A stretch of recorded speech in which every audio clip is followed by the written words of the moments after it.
Assalamualaikum warahmatullahi wabarakatuh. Alhamdulillah wa syukurillah, saya ditakdirkan dapat sowan pada malam hari ini bersama-sama panjenengan semua di acaranya Bib Anis ini. Bib tenan boh ora boh.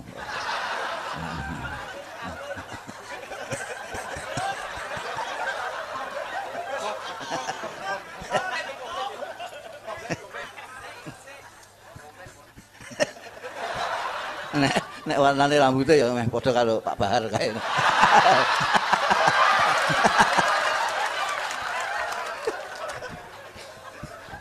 Jadi kita itu kurang bersyukur sebetulnya, bikin judul aja kok awan hitam.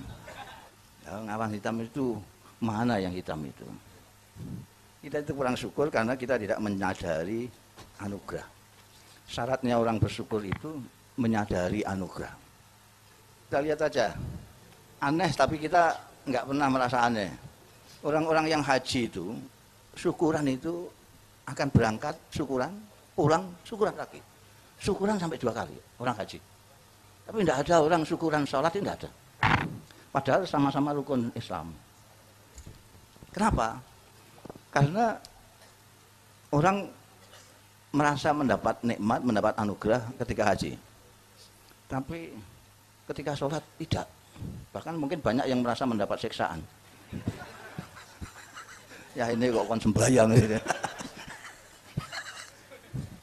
Jadi tidak ada yang bersyukur karena saya tidak ada. Bayangkan kalau orang salat itu syukuran kayak orang haji. Wah, senang sekali. Syukuran sana, syukuran sini. Wah. Kita tidak ada yang pernah mensyukuri nikmat bernapas itu. Karena kita sudah terlanjur biasa, jadi kita anggap itu bukan anugerah. Sampai tanyakan orang yang sesak napas itu. Gimana ketika dia disembuhkan?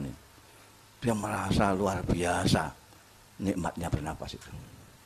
Kawan saya sampai habis 10 juta lebih. Hanya untuk supaya bisa pipis. Kita carcir-carcir tanpa mensyukuri itu. Jadi memang kita harus menyadari dulu ada anugerah baru bersyukur.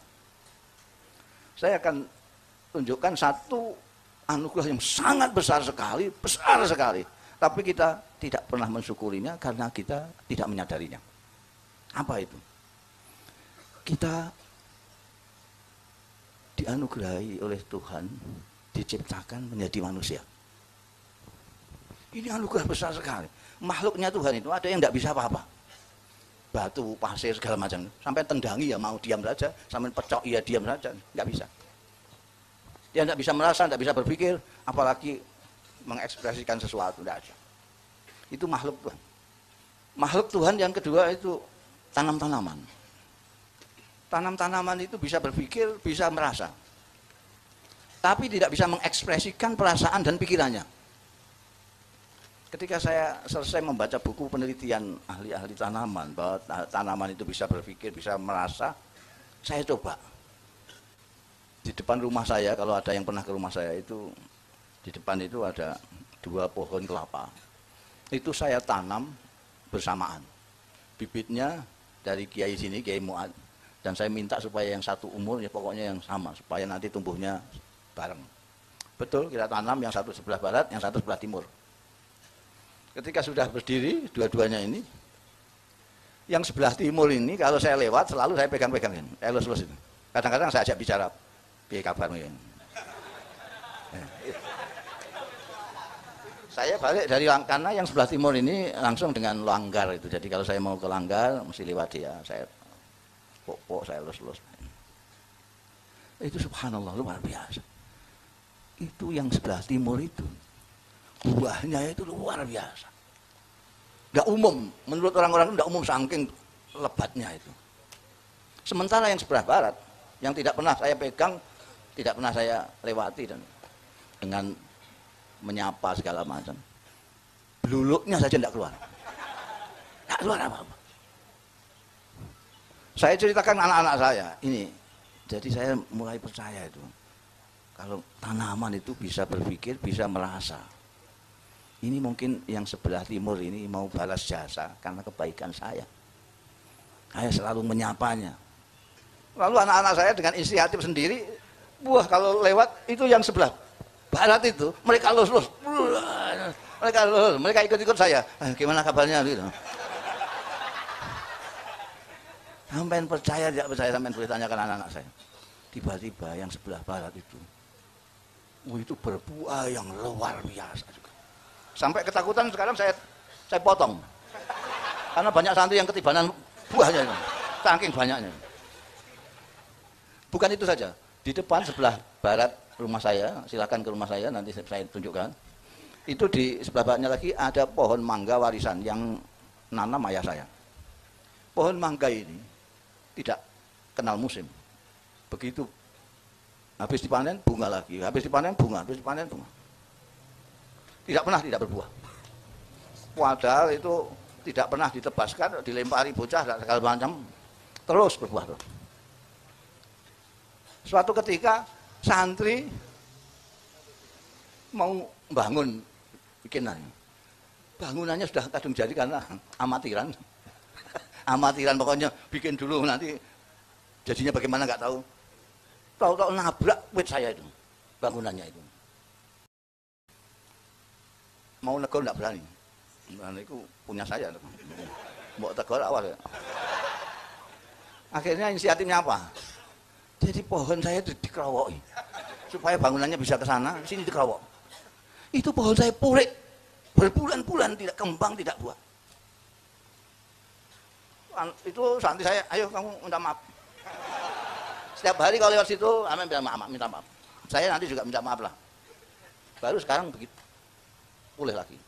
Itu ada hampir setengah tahun lebih dia pulih tidak keluar apa-apa. Ini tanaman.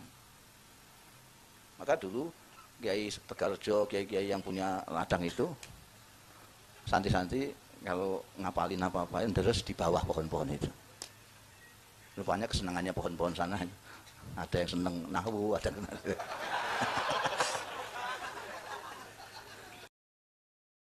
tapi dia tidak bisa menyampaikan itu. Kemudian yang ketiga, makhluknya Tuhan itu binatang. Binatang juga bisa merasa, bisa berpikir, juga bisa mengekspresikan perasaan dan pikirannya, tapi tidak sempurna. Kalau kita menyembelih kambing, itu ada familinya yang ngembek. Itu sebenarnya dia sedang menyedihi nasib daripada familinya yang disembelih itu. Tapi kita nggak paham, karena dia senang juga embek, susah juga embek. Yang paling sempurna diciptakan oleh Allah dan dimuliakan oleh Allah adalah kita, manusia.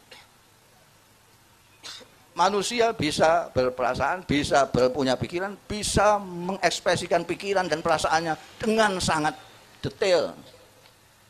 Bagaimana kita mengatakan kopi itu isok pas itu keinginan, hanya kopi itu tidak paham. Kaos itu.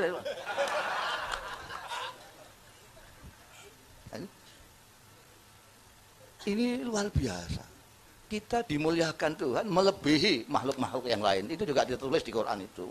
Kalau minta dalilnya ya tanya saja sama yang ahli dalil-dalilnya. Saya dulu dalil ketika sanawiyah saja, sekarang kan. Sekarang enggak. Jadi apa namanya? Kita dimuliakan oleh Tuhan. Dan kita tidak pernah mensyukuri itu. Tidak pernah. Paling-paling bersyukurnya itu seperti pembawa acara itu yang ngajak hadirin untuk bersyukur. Marilah kita syukuri bersama-sama dengan bersama-sama membaca Alhamdulillah. Itu sudah bersyukur katanya. Sampean kasih saya baju, saya bilang terima kasih, terima kasih. Tapi baju sampean saya buat ngelapi meja itu. Kira-kira sampean seneng apa kepengen ngeplak saya? Mensyukuri adalah menjaga agar pepaling anugerah yang diberikan itu tetap menjadi sesuatu yang memang merupakan sesuatu yang membahagiakan, sesuatu yang berupa anugerah. Kalau sampean kasih saya baju, saya pakai ketika ada pengantinan, sampean pasti senang. Ketika ada hajatan saya pakai, jalan-jalan saya pakai. Itu karena saya pergunakan peparingan sampean itu sebagaimana Anda menginginkan saya menggunakan peparing itu. Tuhan menciptakan kita menjadi manusia, dimuliakan dari yang lain dengan sesuatu yang sangat-sangat luar biasa, yaitu nurani dan akal pikiran. Mensyukurinya adalah menggunakan nurani dan akal pikiran, tidak membiarkan seperti akhir-akhir ini sehingga membuat awan menjadi gelap di matanya Habib itu.